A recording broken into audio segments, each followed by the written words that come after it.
The name went into the wager book in Lord Pettigrew's own hand, the ink still wet and gleaming under the lamp. Miss Cordelia Vale.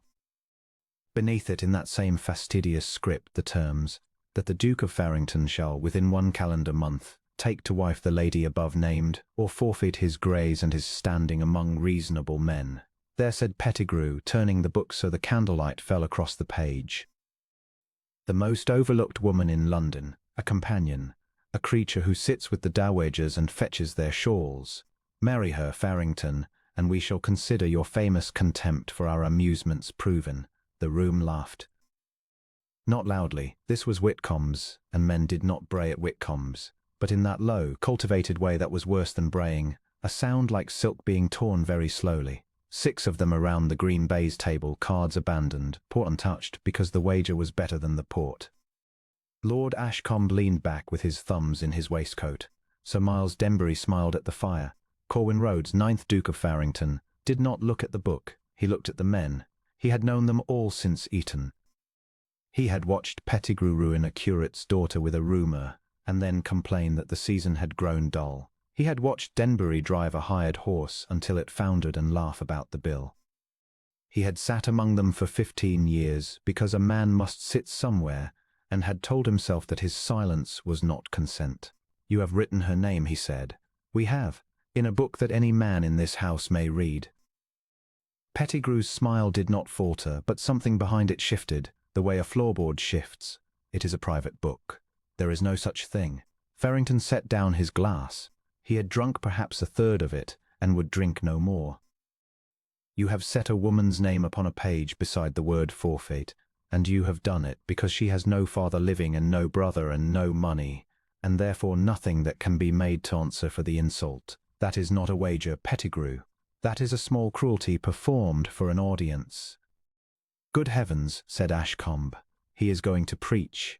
He is going to decline," said Denbury. And there it was, the moment turning, the way a card turns. Farrington felt it happen in his chest, cold and clarifying. They expected him to refuse and be laughed at for a prig, or to accept and be laughed at for a fool, and either way they would have their evening's sport, and the girl's name would sit in that book like a stain until the paper rotted. There was a third thing a man could do. "I accept," said the Duke of Farrington. The silence that followed was very satisfactory. Pettigrew's mouth remained open a half-second too long. "You accept, within the month. On one condition, which I do not offer for negotiation." He drew on his gloves, unhurried, and looked round at them each in turn. "The book stays. Every name that stands upon this page stands. Yours Pettigrew, yours Denbury, Ashcombe's. When it is done, I will require you to remember that you signed. Farrington, you wished to see whether I would play." He took up his hat. "I will play. But I do not play your game, gentlemen, I play mine." He went out into a night of thin rain, and the door of Whitcomb's closed behind him on a room that had entirely forgotten how to laugh. He did not sleep. He sat instead in the library at Farrington House with a single lamp and the fire dying, and considered what he had done, and found that he could not entirely regret it, and could not entirely defend it either. The truth was simple and unlovely. He had been offered a chance to break something, to take their jest and turn it inside out and force them to look at what it was made of, and he had seized it without once asking whether the woman at the centre of it might be broken in the taking. Miss Cordelia Vale. He searched his memory and found, after some labour, an impression rather than a face. A gown of a colour he could not name, 3 seasons out of fashion. A straight back in a hard chair. Old Lady Crewe's companion, and therefore invisible, because a companion was furniture that could fetch things. He had stood not 6 feet from her at the Marchbanks rout in April. He could not remember her face at all. That, he thought, was the whole of the indictment, not the wager. The 4 years of not looking. By morning he had made his inquiries, and by afternoon he had them. Father a scholar of some reputation and no fortune, dead these 6 years. Mother dead before that. A younger sister, Prudence, 17, living with an aunt in Camden on £90 a year and the charity of relations who counted candle. Cordelia Vale was 26. She had been companion to Lady Crewe for 4 years at £40 per annum, of which she sent 30 to Camden. 30 of 40. He read the figure twice. He called at Lady Crewe's house in Wimpole Street the following morning, which was an outrage against every rule of the season, and was shown into a drawing-room that smelled of camphor and old roses. She came in alone. Lady Crewe, he was informed, was indisposed, which meant asleep. He rose. And for the first time he looked. She was not plain. That was the first thing, and it startled him rather badly. She was not beautiful in the manner the season demanded.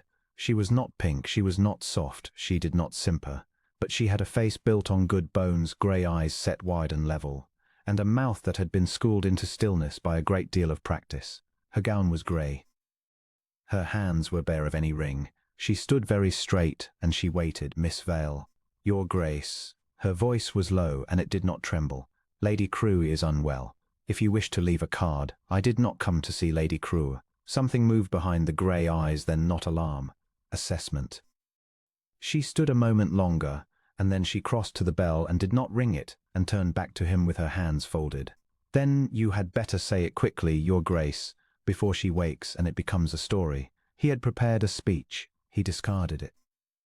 4 nights ago, he said, at a club to which I shall not do the honour of naming, certain gentlemen wrote your name in a wager book. They named you as the most overlooked woman in London, and they dared me to marry you within the month. As a penalty, I accepted. He watched her take it. She did not gasp, did not colour, did not reach for a chair. She simply stood there in her grey gown, while something behind her face went very still, the way water goes still before ice. I see. She do not. I assure you I do. I am the joke, Your Grace. I have been the joke for some time. I simply had not known it was written down. She drew a breath, and her chin came up 1/4 of an inch. Was it Lord Pettigrew? He said nothing. It was answer enough. He once handed me my own shawl, she said, and told me it was the colour of a wet Tuesday. Her mouth did something that was not a smile. I have thought of a great many replies since. Well, you have told me. That was more than you were obliged to do, and I thank you for it. And now I think you had better go before Lady Crewe, Miss Vale. I have not finished. Your Grace, there is nothing. I am asking you to marry me. The clock on the mantel ticked 11 times before she spoke. He counted them. That, she said at last, is not a kindness. That is a second insult, wearing the first one's coat. It struck him like a blow, and it was fair, and he found he could not even resent it. Then let me be plain, he said, and you may throw me out afterward, and I shall go. I did not accept that wager to win it. I accepted it because 6 men wrote your name in a book to amuse themselves, and I could see no other way to make them regret it. That was my reason, and it was a selfish one, and it used you, and I am ashamed of it. He stopped, made himself say the rest. But I have come this morning with a different proposition, and it is not a jest, and it is not charity. It is a bargain, and I will lay every term of it before you, and you may accept or refuse as you see fit. Marry me, and you are Duchess of Farrington. Your sister is provided for properly, a settlement in her own name, a season if she wants one, a school if she wants that instead, and no aunt in Camden counting candles at her.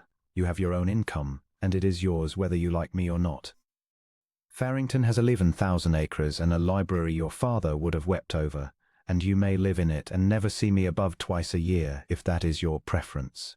And what, she said very quietly, do you get? A duchess. The title requires one. I have put it off 11 years. He held her gaze. And the pleasure of walking into a ballroom with you on my arm and watching Lord Pettigrew understand what he has done. Cordelia Vale looked at him for a long, long moment. You are asking me, she said, to be a weapon. I am asking you to be a duchess. What you do with it is entirely your own affair. He paused. But I will not pretend I do not hope. And then he would remember this for the rest of his life, would take it out and turn it over on grey afternoons for 40 years. The corner of her mouth moved. Just the corner. £30 a year goes to my sister. 40 is what I earn. I have made that arithmetic every quarter day for 4 years, and I have never once made it come out. She lifted her chin. You should know that I am going to say yes, Your Grace, and that I am going to say it for the £10 and not for the ballroom. I want you to be quite clear about the kind of woman you are marrying. Miss Vale, you wrote a wager. I am writing a price. I think we understand each other. The Duke of Farrington, who had faced down a French cavalry charge at 4:20 and had never once been frightened in a drawing room, discovered that his hands were not entirely steady. Yes, we do. She married him 3 weeks later, in a small church in Hanover Square, in a gown of ivory silk that he had not chosen and had not paid for. She had sold her father's books, all but 9, and had informed him of this fact in a note of 2 lines that he kept in his breast pocket for a decade. There were 11 people present. 6 of them were servants. Lady Crewe wept, which surprised everybody, including Lady Crewe. The sister Prudence held Cordelia's flowers and stared at the Duke throughout with open and terrifying suspicion, and he found that he respected her enormously. And when it was done, and the register signed, and they stood together in the porch with the rain coming down, Cordelia Vale, Cordelia Rhodes, Duchess of Farrington, turned to him and said, in a voice pitched for him alone, "Well, now we shall see which of us has made the worse bargain." He had expected the house to be awkward. He had expected a woman who crept along the edges of rooms and thanked the footman too often and asked his permission to sit down. What he got, on the 3rd morning, was a duchess standing in the middle of the great hall at Farrington House with a ledger open on her forearm and the housekeeper beside her, saying in a tone of perfect civility, "Mrs. Ledbury, this account says 40 pounds of wax candles in a month. There are 19 of us in this house and 11 of us go to bed at 10. Either we are being robbed or the candles are being eaten. Which is it?" Farrington stopped on the stairs. Mrs. Ledbury, who had terrified 2 dowagers and a bishop in her time, opened her mouth and closed it. "I do not want anyone dismissed," Cordelia went on, and her voice changed. It warmed, it dropped. It became something a person could stand inside. "I want to know who needs the money and why. If somebody in this house has a debt, I would rather settle it than watch them steal in installments and lose their character at the end of it. Come to me privately. I will not ask twice, and I will not ask loudly." She closed the ledger. The Duke of Farrington, 38 years old, master of 11,000 acres, stood on his own staircase and understood, with a clarity that frightened him, that he had made a very serious mistake. The mistake was this: he had married her to punish Pettigrew. He had budgeted a certain quantity of gilt for the transaction and had expected to pay it and be done. He had not budgeted for wanting her. It came on him slowly, in pieces, the way weather comes. It came in the library, where he found her at midnight on the 4th night in a shawl, with her feet drawn up in his chair, reading his grandfather's Herodotus with a face of such naked, greedy happiness that he stood in the doorway a full minute rather than interrupt it.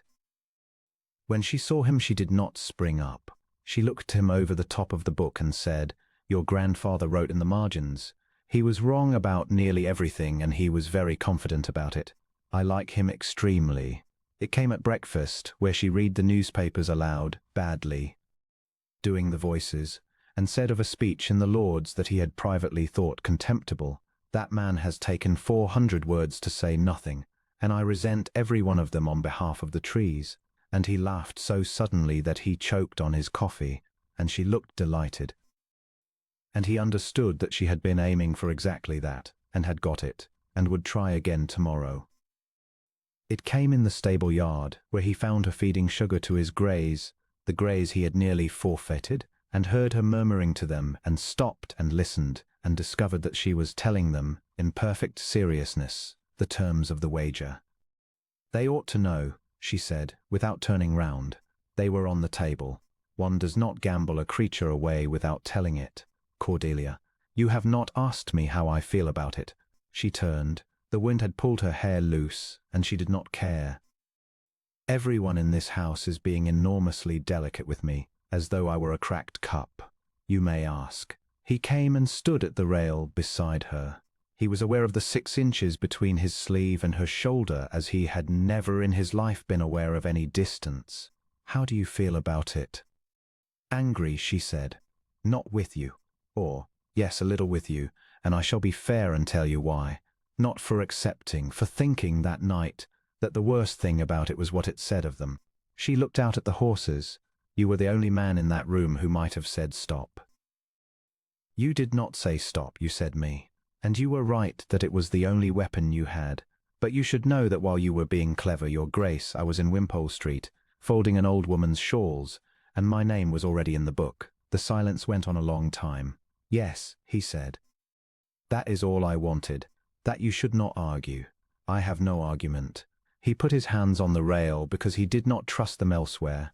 "Cordelia, everything I said to you in that drawing room I meant, but I said it as a man reciting terms, and I find—" "Yes," she said.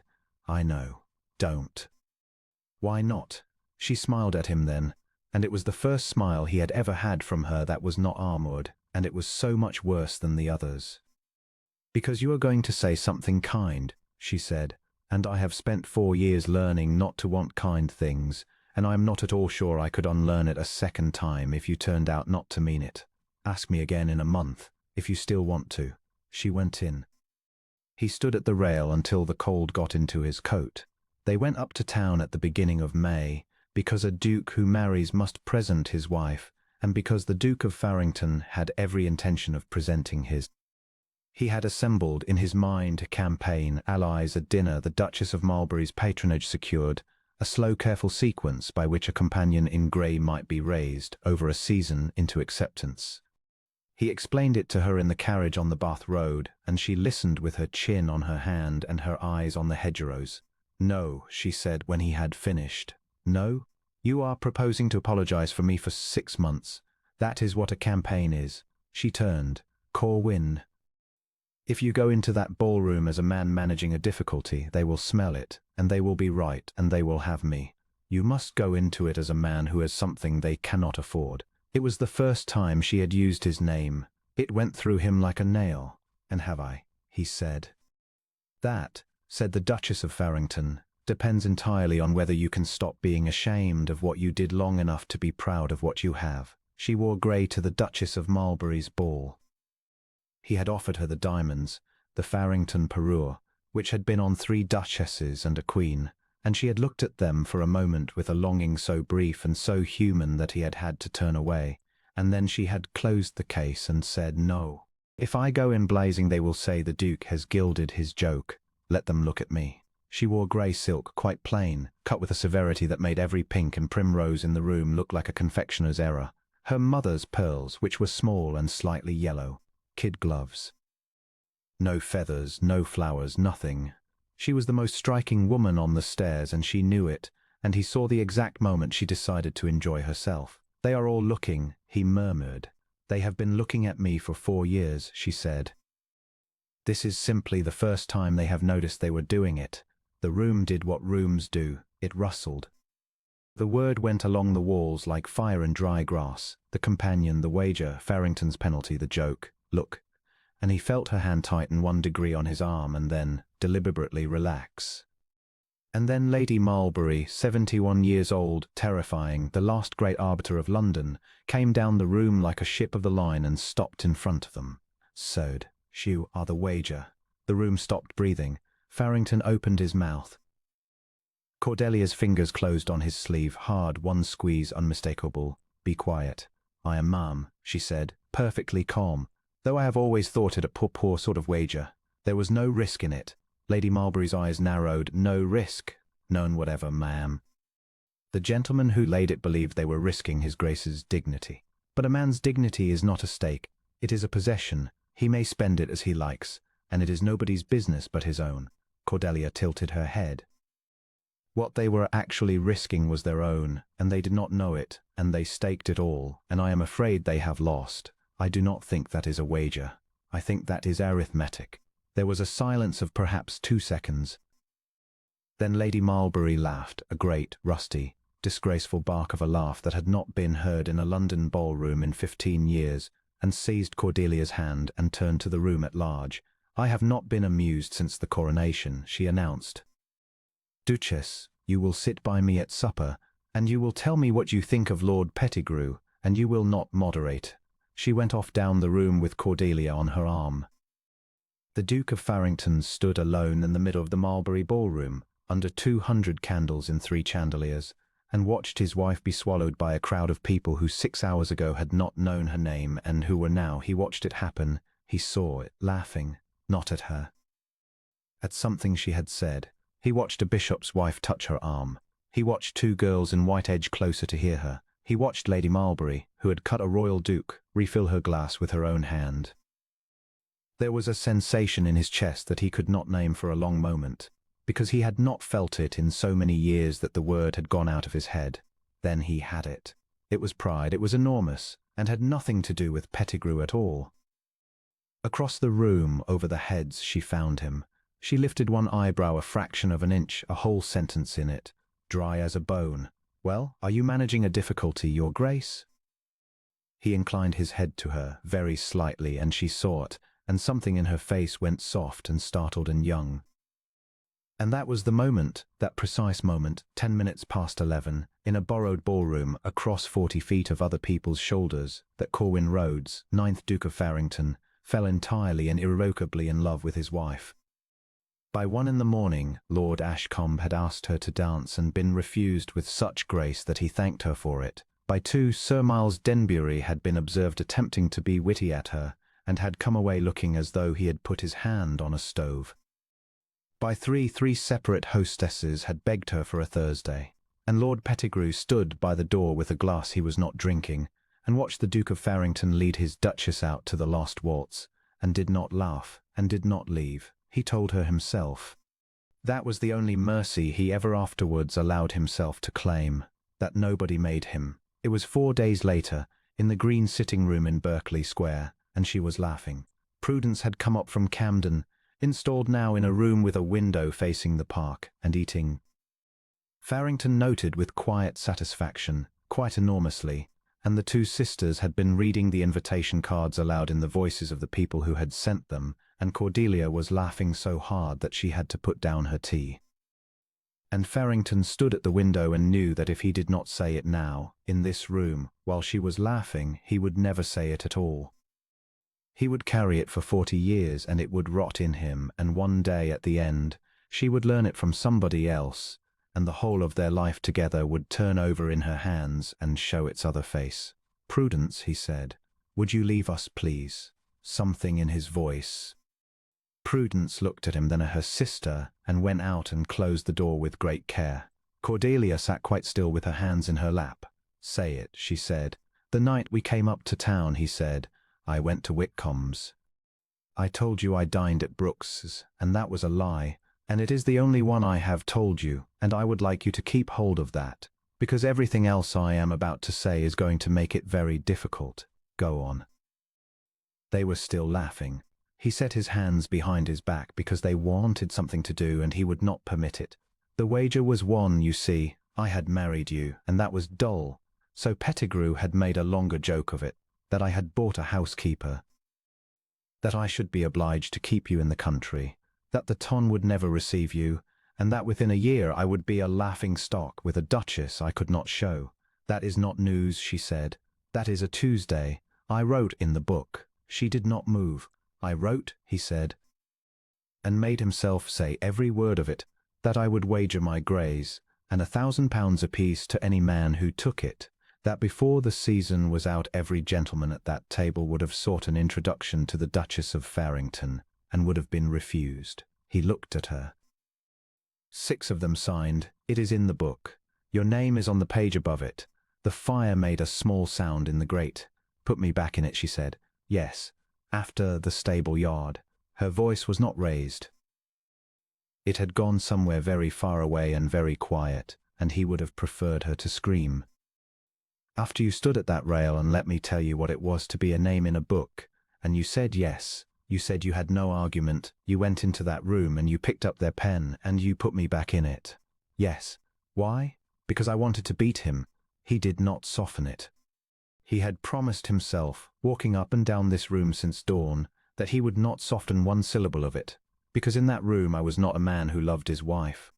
I was a boy who had sat at that table for 15 years being called a prig, and he laughed, and I wanted. His voice failed.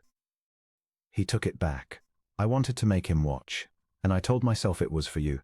I told myself, standing there with the pen in my hand, that it was defense, that I was staking my horses on your worth, and how could that be an insult? And I believed it for 4 days, Cordelia. I believed it until an hour ago, when I understood that I had never once considered asking you." She stood.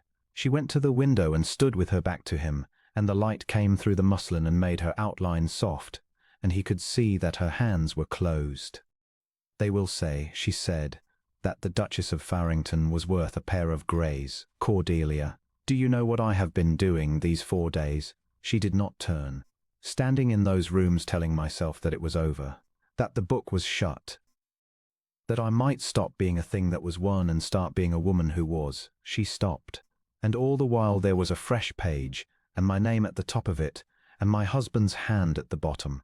I will burn it," he said, "tonight. I will go there tonight and burn the book in front of them and take whatever comes of it." "No." She turned around at last, and her face was wet, and she made no attempt whatever to hide it, and that was the worst thing he had ever seen. "No, you will not go there tonight and be magnificent at me. That is how you do it, Corwin, that is exactly how you do it. Something is wrong and you find the largest and most public way of setting it right, and everybody applauds, and you never have to sit still in a room and be sorry." He stood there with nothing in his hands. "Then tell me what to do," he said. "Nothing." She wiped her face with the flat of her hand like a boy. "Do nothing. Be sorry. Be sorry for as long as it takes, and do not do anything about it, and let me be angry with you for a while without your trying to mend it, because I've never once in my life been permitted to be angry with anybody, and I find that I should like to try. How long? I do not know. Corwin," and here her voice broke properly, and he understood that the anger was not the wound. "I had begun to be happy. Do you know how long I put that off? 6 years. I would not let myself. And I let myself with you, and I did it in the stable yard on a Wednesday over a bag of sugar, and I have never been so frightened in my life. Cordelia, go away," she said. "Please, go and be sorry somewhere else, and come back tomorrow and do not bring me anything." He went. He was sorry for 11 days. He did not go to Whitcomb's. He did not burn the book. He did not write her letters, or fill the house with lilies, or stand beneath her window and be magnificent. He came down to breakfast and asked her how she had slept, and she answered him briefly, and he did not press. When she sat with Prudence in the green room, he did not come in. On the 8th day she came into the library at midnight in her shawl, and found him not reading, and stood in the doorway. "You have not been to the club?" she said. "No. Why not?" "Because you asked me not to be magnificent," said the Duke of Farrington, "and it turns out to be the hardest thing anybody has ever required of me, and I did not wish to fail at it." She looked at him a long moment. Then she came and sat down in the chair opposite, his grandfather's chair, her chair now, and drew her feet up, and said nothing at all, and stayed there until 2 in the morning while he did not read and she did not read, and when she rose to go she paused beside him and put her hand very lightly on his shoulder. Just that. 4 seconds. He did not move. He did not reach for it. He sat with his hands on the arms of the chair and let it be given, and heard the door close, and stayed where he was until the fire went out. On the 11th day she said, at breakfast, without looking up from the newspaper, "You may take me to Lady Marlborough's on Thursday, and afterwards, if you like, you may take me home, and you may tell me what you should have told me in the stable yard, and I will listen to all of it. I promise nothing. I am tired of being angry. It takes a great deal of time, and I have discovered that I would rather spend it on you." He did not trust himself to answer for some while. "There is something," he said at last, "that I must do first. And I am going to ask your leave to do it, and if you say no, I shall not do it." She put down the paper. "Tell me." He told her. Lady Marlborough's ball was the great crush of that season, and it was said afterwards that there had not been such a night in London in 20 years, and it was not the dancing thing they meant. At 11:30 the Duke of Farrington came in with the Duchess on his arm, and she was not in grey.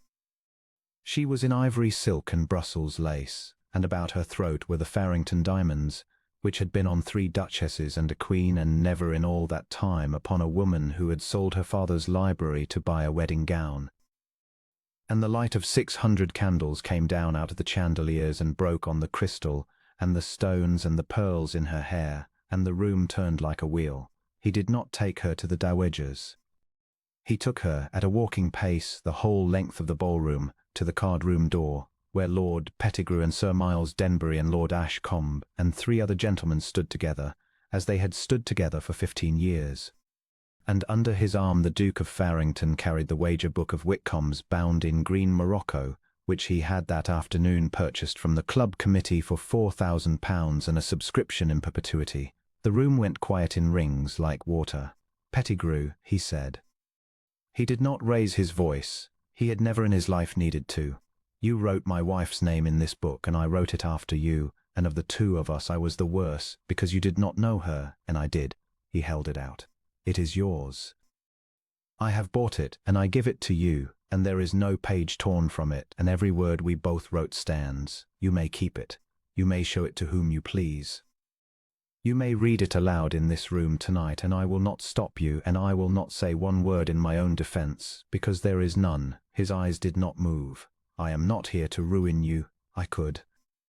It would take a season, and I should enjoy the first month of it, and be sick of myself by the second.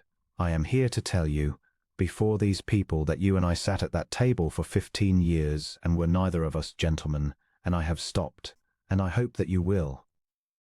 He set the book in Lord Pettigrew's hands, and then he turned, before all of them, the sneering, the staring, the 200 faces and the 600 candles, and took his wife's gloved hand and raised it and bent his dark head over it, and he did not kiss it. He held it against his brow for the space of a breath, the way a man holds a thing he has been given and does not deserve. "I am the Duchess of Farrington's husband," he said to the room quite clearly. "It is the whole of my rank, everything else I inherited." Nobody spoke. Nobody afterwards could quite remember who began the applause, only that it started somewhere near the orchestra and went round the room like a tide coming in, and that Lady Marlbury struck the floor with her stick until the parquet rang. And Lord Pettigrew stood holding a green morocco book in both hands, and looked at it, and did not open it, and walked out of the ballroom, and put it on the fire in his own house at 3 that morning, and was not seen at Whitcomb's again that year, and was heard some months later, at a dinner in Bath, to observe that he had known the Duchess of Farrington before she was married, and that he had been a fool, and that he did not wish to discuss it further. They went home in the carriage with the windows down and the May air coming in. She had not spoken since the card-room door. She sat with her hand in his. She had put it there herself on the stairs in front of everybody, and looked out at the link boys and the lamps. "You said you would not be magnificent," she said at last. "I asked your leave." "You did." She turned, her face in the passing lamplight bright. "Corwin, you gave him the book. You might have burned it and been a hero for a fortnight. You gave it to him with every word standing, including your own." "Yes." "Why?" "Because you told me to sit still in a room and be sorry," he said, "and it seems that a man may do it standing up, in front of 200 people, if he is willing to hand them the evidence." She made a small sound that was half a laugh and entirely not. And then she leaned across the carriage and put her bare hand, she had drawn off her glove. He heard the small sound of it, and would hear it for the rest of his life, against his jaw, and turned his face to hers. "Ask me again," she said. "You said you would ask me in a month. It has been 3. "Cordelia Rhodes," said the Duke of Farrington, and his voice was not steady, and he did not care. "I love you. I have loved you since a woman in a grey gown told 6 of the worst men in London that they had made an error in arithmetic. I would marry you tomorrow with no wager, no title, no settlement, and no witnesses, in the rain, in a field. I have nothing to offer you that you have not already made better by looking at it." The carriage turned into Berkeley Square. "Well," said the Duchess of Farrington unsteadily, "then I think we may say the bargain has come out." And she kissed her husband, and the lamps of the square went by, and the door of the house closed behind them. In the great gallery at Farrington, among the 3 duchesses and the Queen, there hangs a portrait of a woman in a plain grey gown with small yellow pearls, painted at her own insistence, and against the strenuous objection of the artist, who wished her in the diamonds. Her husband would not hear of it either at first, but she stood in the gallery with her hand in his and looked up at the empty space on the wall and said, "No, let them see what you chose, and let them see," she added, "that you were the only man in London who could tell the difference." He never argued with her afterwards. It was the great secret of his happiness, and he told it freely to anyone who asked, and no one ever believed him.